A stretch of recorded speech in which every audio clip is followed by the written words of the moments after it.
hopefully a happy, lighthearted topic for today. I don't want to just complain and point out things that are wrong with modern gun culture. We live in a golden era of guns and firearms right now in many, not all, but in many aspects. So I want to touch on some current new products. I don't know when you would define new, but fairly new products that are on the market that I'm excited about. That aren't just another, Me Too polymer striker fired handgun made to the lowest bidder. And other examples like that are just flooding the market. But actual new products that I'm actually excited about, and I'm glad that are being made, that I think really show some insight and really good, practical, well-made products. That's what we're going to talk about today. So hopefully you like that. Hopefully that's something you want to hear about. If so, stay tuned to this episode of Gunfighter Life, where we talk about guns, gunfighting, tactics, ballistics, the right way with Almighty God at the center, Judeo-Christian values, and real-world first-hand experience. I am blessed to serve you as host. First and foremost, I'm a Christian, military, law enforcement, private security, contracting, competition shooting, hunting background, and a bunch of other things. See bio bullet points in the show notes. Blessed be the Lord my rock, who trains my hands for war and my fingers for battle. All right, let's kick this off. Since I've been ragging on rifle culture lately, modern, or not even modern, let's just say trendy, this gun tube glitterati circle of long range, look at my giant scope and everything rifles. There are a couple that buck that trend that I'm really excited about. It's a Ruger 77. I'm a big fan of the 77. It's like the working man's modern Winchester Pre-64 Model 70. When I say they, not Ruger, I mean it's made by Ruger, but it's a Lipsy's distributor exclusive, and it's the M77 Alaskan Bush Rifle in 35 Whelen. Phenomenal. I like so much about this gun. I like it. I like it because it's practical. It's a good practical rifle for a lot of people. I recently did an episode on thumpers. If you're wanting to understand the thumper concept or how I define a thumper concept, it's a heavy hitter with a little bit bigger, heavier bullet with manageable recoil. You can get a big, heavy bullet going crazy fast like a 338 Lapua, but really, in my opinion, unusable practically in a shoulder-fired rifle, like meant to be shot off your legs, your hind legs. Not off a bench, not a giant 12-pound gun, but a light handy gun with a heavy bullet. I would call that a thumper. And what I consider the quintessential thumper cartridge, the 35 Whelen. If you're not familiar, the 35 Whelen is the 30-06 necked up to 35 caliber. It shoots 225, 250 grain bullets. There are other bullet weights, but those are pretty classic. It's a thumper. It's in a manageable weight, 7-point-something pound rifle. It's stainless steel, which, wonderful. It has, hold on to your horses here. It has, are you ready? Iron sights.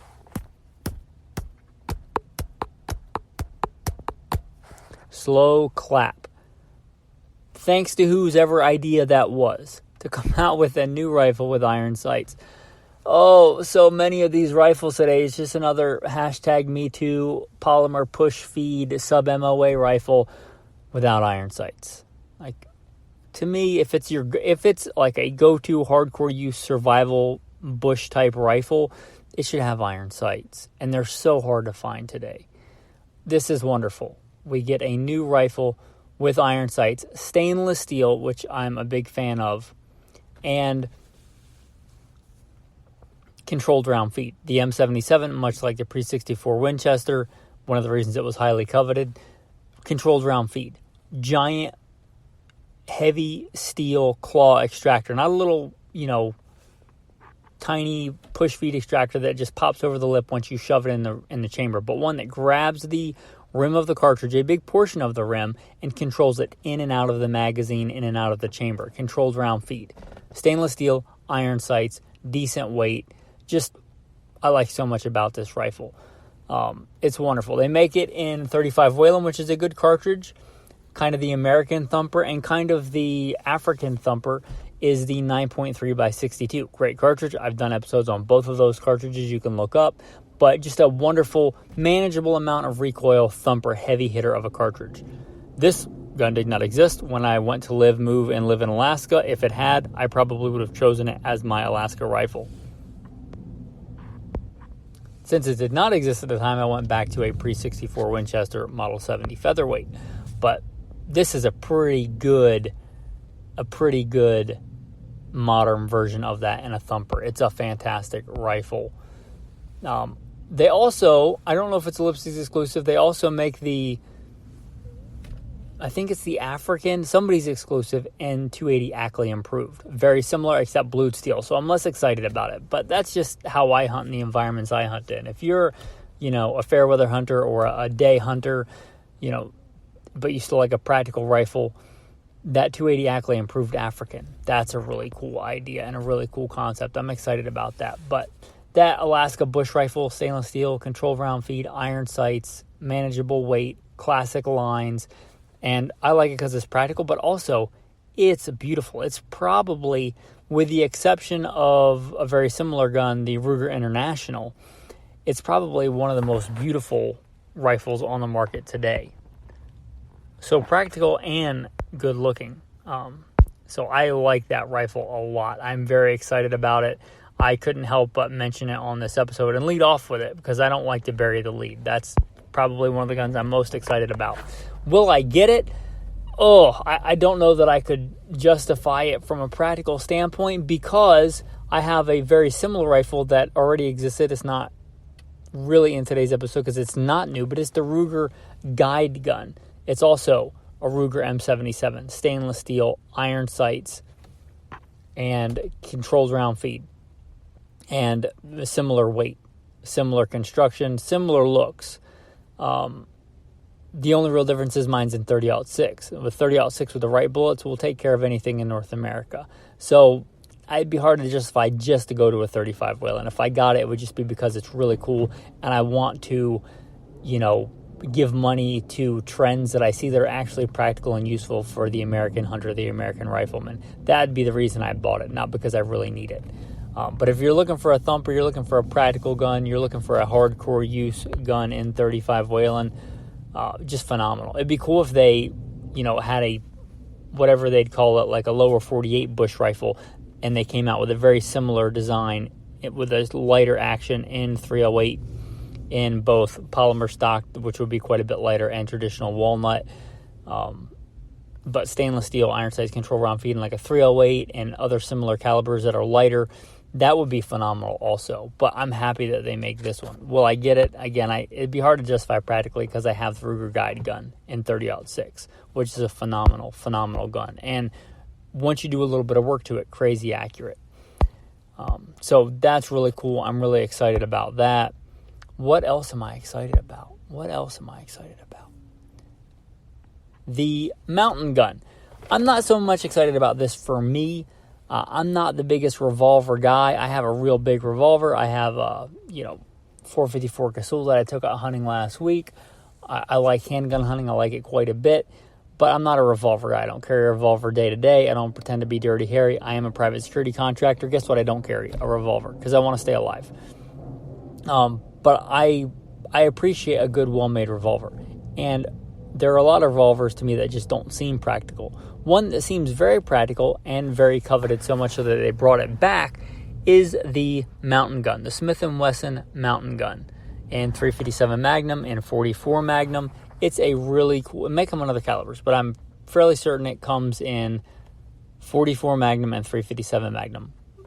Good weight, good size, medium frame, manageable weight. If you were going to carry a revolver for backcountry carry, or you were just the guy that wants to carry a revolver, these are very practical, stainless steel, Smith & Wesson, good calibers, for a revolver, good firepower versus shootability ratio, classic design, classic lines, which if you're shooting a revolver, you're probably not doing it because you're the latest and greatest kind of guy. You're probably doing it for classic tradition and nostalgia. Well, this gun has it to spare. It's a beautiful gun, the Smith & Wesson Mountain Gun. Just beautiful, beautiful.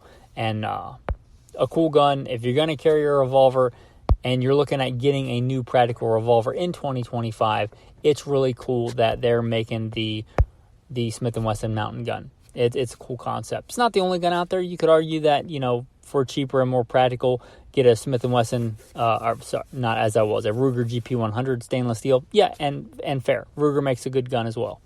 But it's really cool that they're making the mountain gun. It's really cool that they're bringing back, or they have brought back, the mountain gun. That is really cool. From a real practical standpoint, the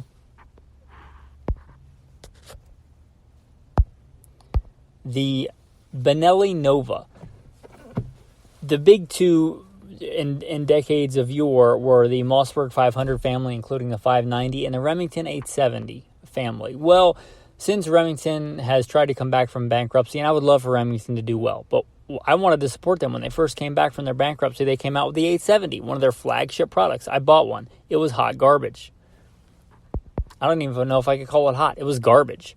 It wouldn't run, with factory ammo from the factory, brand new. It's an 870 pump shotgun. Wouldn't run. I had to do a bunch of stuff to get it to run.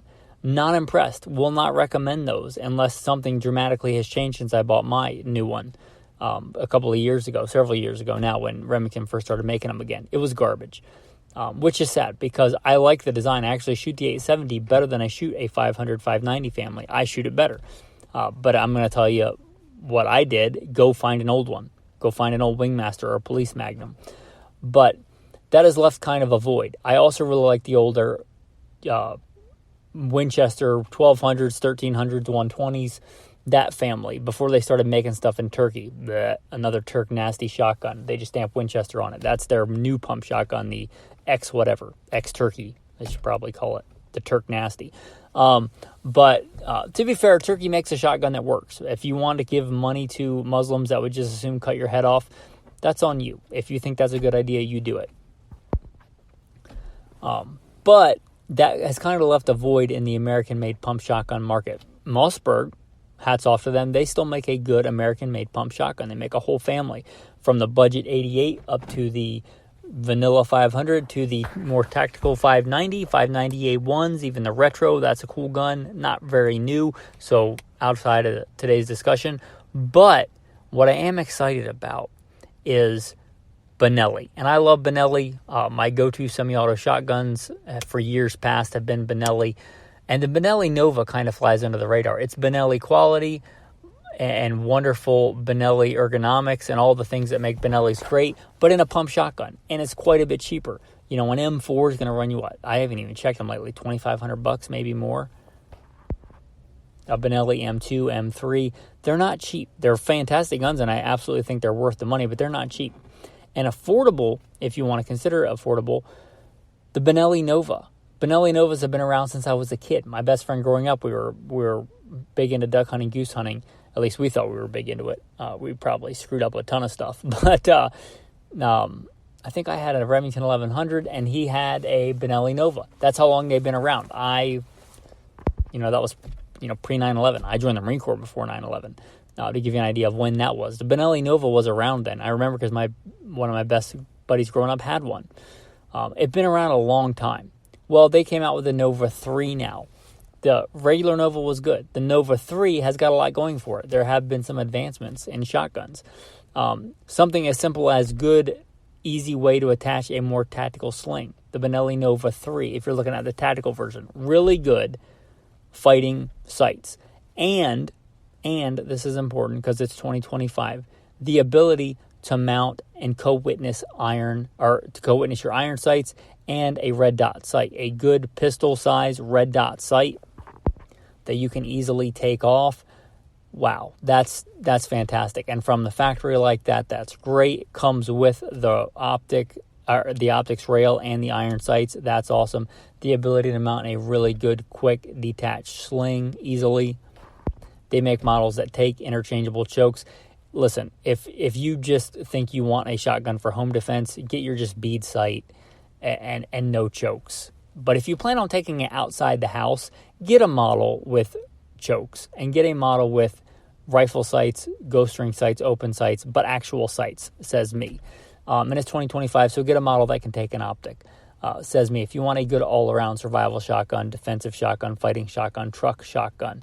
And this Benelli Nova really, there's nothing wrong with the Mossbergs, but if for whatever reason the Mossbergs don't fit you or you don't like them, this is another really good option. And this is not a saturated market.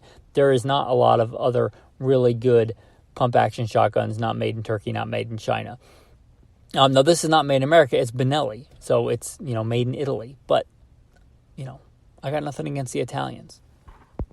Benelli arguably makes some of the finest shotguns the world has ever seen.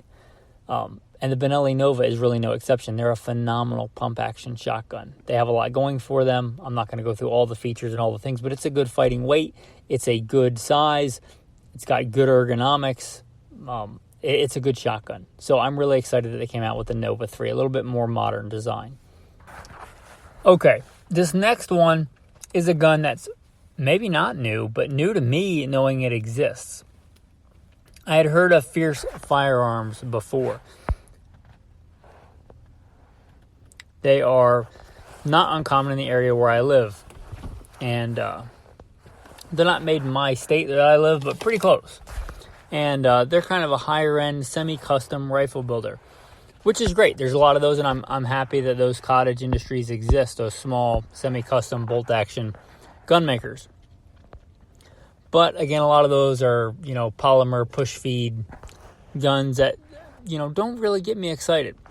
You guys follow me pretty closely. You may know that I've been looking at building what I'm going to deem something like the hot rod rifle. I have a lot of really good classic cartridge rifles that are good for all-around survival, hardcore hunting, long trips, backcountry hunting. I like that, and that's great. But I wanted something a little bit more hot roddy for other kinds of hunts that I like to do. And something a little bit more premium because I like hunting. I've been working the private security contracting job. I've got the money. I'm working more hours than I would like, but we're kind of short-handed. So I thought with that extra money, maybe I would put it towards a really nice rifle. And I've been looking at that. And this rifle, again, I did not know that it existed, but I'm pretty excited about it. And it's the Fierce Firearms Rage. And what makes this different is it's a controlled round feed. Again, I like controlled round feed. If you guys listen, I really like my Sig Cross. It's a push feed. It's a better push feed, but I was doing an elk hunt this year and I was blessed to notch out my elk tag, and I had a malfunction with that rifle. And I had shot that rifle a bunch of practice with it a bunch, but it just so happened on the time when I was getting my elk, I had a malfunction, a double feed in that rifle. And it's a good rifle. But that's just one of the things you have to deal with push feeds. Controlled round feed, it eliminates a lot of that error, whether it's human error or cartridge error or a corroded, nasty, stuck chamber or, rounds frozen in the chamber, whatever it is. I like controlled round feed. There aren't many of those. There are a few, but not really what I was looking for in the hot rod rifle.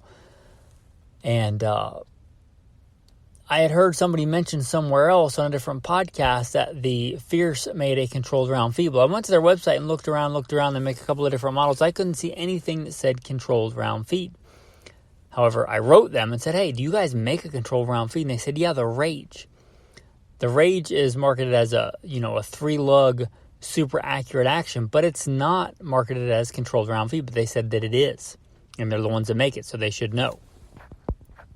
That is really cool. That's got me excited. I don't know if that's the exact route that I'm going to go, but if you are looking for controlled round feed rifles made in America, the list is small. Even the Winchester Model 70 now is not made in America. You got the Ruger 77, which is a great rifle. I would not call it a super high-end rifle, but a nice rifle. And a good working man's Winchester Model 70, because the Winchester Model 70 is not made in America anymore. And you've got the Kimbers, and those are nice rifles, and I have one of those. The Kimber's also a very nice rifle. They have some drawbacks as well. But all in all, they're a great hunting rifle. So that's really it. If you're looking for any more options, there aren't any other ones that I'm aware of, controlled round feed, American-made rifles. Well, this is one, and I'm excited about that. It opens up some options, opens up some doors. And it's, again, semi-custom. You can order them semi-custom. I've got a email chain going with them. Maybe I will go that route and get one. But that's really cool that they make a controlled round feed gun. I'm excited about that. It may be the only option I'm aware of looking at a controlled round feed carbon fiber, which I also want, barrel. That is really cool. The next one, talking about carbon fiber barrels. The next one also has me excited, and, don't pass out, but I'm going to give Henry some props. Henry, I kind of, in times past, have been less than impressed. They're more or less a copy of Marlin's, a lot of them, their guns. And they're stainless, not they're stainless, they're like weather, whatever they call it. The one that looks stainless, not actually stainless. It's like some coating that looks stainless. And even I've heard, I haven't owned one, but I've heard they're golden whatevers. Well, obviously they're not gold, but they're not brass. They're just like coated or painted, I believe. So somebody told me that owns one. That's not great. I owned a lever action 22 of theirs, and I was less than impressed with it. I got rid of it. Historically, I'm not big on Henry. If you're into Fox News and want to promote the MAGA Fox News gun, that's great, and there's nothing wrong with that. They are made in America, which is great, but they have a gun that has me excited, not because I want that gun. But they came out with another tactical lever action, which talk about a flooded market for a niche application, but they came out with another tactical lever action. Okay, so why am I excited? Well, because it's a carbon fiber barrel. The gun still weighs 7-8 pounds. So it's just kind of a cool factor, I think, for that gun. But it's a carbon fiber barrel with iron sights. I was unaware that could be done, but they did it. And I'm giving props to Henry for that. Something new, not just a copy of an older design. This, to me, is new. They're the only company that I'm aware of, maybe somewhere else, but the only company that I'm aware of that has iron sights on a carbon fiber barrel. Now, obviously, carbon fiber barrels are not strictly carbon fiber. They're a very small, thin pencil barrel usually, or even thinner than pencil barrel, traditional steel barrel, usually stainless steel, covered in carbon fiber for heat dispersion and other things, which is great. But I was unaware that you could get one with iron sights. Well, they did it. And again, props to Henry for that. I'm excited, not for that actual gun, but I'm excited that they put iron sights on a carbon fiber barrel. That's pretty awesome. There is a knife that I'm excited about. For a long time, and I did an episode a long time ago on my ultralight carry, like if I'm out running or something like that, the gun and knife that I carry. Well, often that knife is a Benchmade bailout, 3V steel. It's super lightweight. It's about the minimum I would consider as like if I was going ultralight with a knife. And for a long time, they've had the bug out. I don't own a bug out, but if you told me I had to carry a folding knife, which I generally EDC a fixed blade knife, but if I'm carrying a folding knife, that out series, the bailout, the bug out, it's a great ultralight, thin, but very capable knife option, depending on your design. Well, they made one that has me even more excited than those two, and that's the tag out. And that is a blade profile that I prefer, and that's a clip point blade. I really like that. I've mentioned for a long time, a good place to start for an EDC knife if you're going to carry a folder that can pretty much do everything is a Buck 110 Slim. I really like that knife. They're great. I still have one. But this knife is like the Benchmade upgraded version of that. All the things that I like about that, plus the blade profile, I really like this knife, the tagged out. Maybe I'll have one day. I don't know. I generally carry a fixed blade. That said, it's a really, really cool knife if you're looking for a good EDC folder and you're into, clip point blades. I like that blade profile. I can choke up on it, reach up inside and carve out a heart, a liver inside an animal with my finger up there on the tip of the blade like a sharp finger. Good for skinning. Clip points are also good for fighting. All right, the classic adaptation of the hunting knife, the U.S. Marine Corps K-bar is an adaptation of that, hunting clip point design, of which I'm, a Marine or was a Marine. So, I like that design. I like a clip point blade. I like it for a lot of reasons. And the fact that Benchmade makes one of those in that Out series, I really like that. That's cool. And the last one I'm going to talk about has me excited. I like shooting steel, like practicing on steel. Many of you guys probably like that as well. This next one is kind of a new product, at least new of me being aware of it. The DA self-healing target. This is like a IPSC USPSA silhouette target that you can shoot, and I own a steel, AR 500, whatever, steel it is that I can shoot. The issue with it is, and the issue has been for years, practicing on those, they have a minimum safe distance, usually 10 yards, give or take. Well, if you're doing CQB type stuff, a lot of CQB type stuff is done inside of 10 yards. We just have to switch to paper, and paper can be kind of a pain in the butt, especially if I'm doing high volume practice. It can just kind of be a pain. But that's what you do if you want to be safe. You have a paper target stand that you're shooting at CQB distances, bad breath distances, arm's length, or even closer. Well, this DA healing target seems to offer a solution to that. It's a polymer style target that's self-healing, but when you shoot it, the heat, I think, from the bullet or the disruption of the plastic, whatever it is, makes it change color. That's pretty cool. So you can see where you hit temporarily, but you can shoot, I assume, at a much closer, safer distance. I also assume it's much lighter. So if you don't want to haul around steel, that's also a benefit to this target. But that's pretty cool, right? You could still use it at traditional distances, assuming you could still see your impact.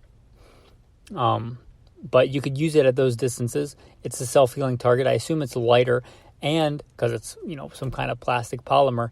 And I can shoot and practice my CQB much closer than I ordinarily could. I like all those things about that. That is really cool. So, for all those reasons, I'm pretty excited about that product. Anyway, I'm excited for these products. Hopefully you guys are too. Or maybe it's just fun to hear about kind of some stuff that flies under the radar, maybe when there's so much about, the next new hot rifle cartridge that's 100 feet per second faster. And if that's your jam, hey, have at it. Enjoy it. That's great. If you're excited about, the next new polymer striker-fired handgun, that's great. But there's plenty of people probably covering that in the, the gun tube or glitterati. I'm talking about things that I find practical and exciting and useful. And you don't have to agree with me, but these are just things I'm sharing with you guys that I find is exciting. Hopefully you guys do too. Now, how about we go to the tactical verse of the day? But I am afraid that as the serpent deceived Eve by his cunning, your thoughts will be led astray from a sincere and pure devotion to Christ. That's ESV, not my favorite version. I generally go with New King James, but I fear lest somehow as the serpent deceived Eve by his craftiness, so your minds may be corrupted from the simplicity that is in Christ. Don't be deceived. With that, thanks for listening, guys, and have a blessed day.